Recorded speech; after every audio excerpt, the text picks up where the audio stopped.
Cambridge to me is probably the greatest place that you can grow up in. And I know that was my experience growing up here in the city.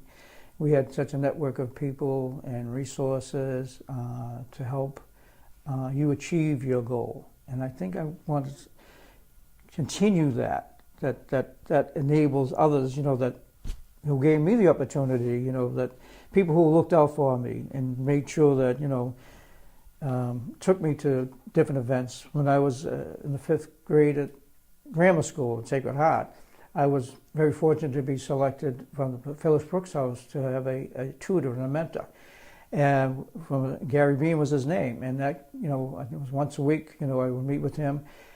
And it opened up a whole new world to me, going to the different museums at Harvard, the library, going to Elizabeth Gardner Museum in Boston, was something that I never would have been exposed. My parents, worked, and they, very simple, background.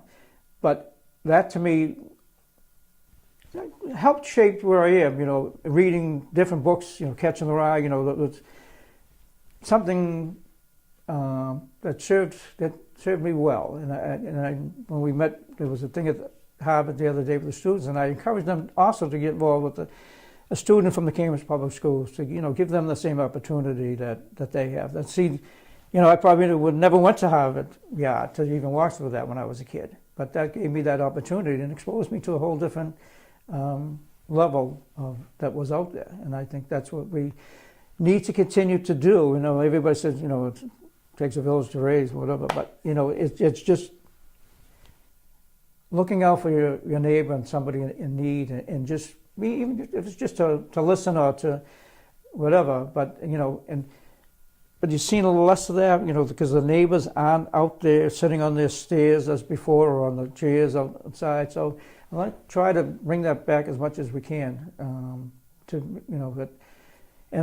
Most people that grew up in the city and those who moved out would love to come back now. And unfortunately, the housing prices that they can't. But it's such a fascinating city where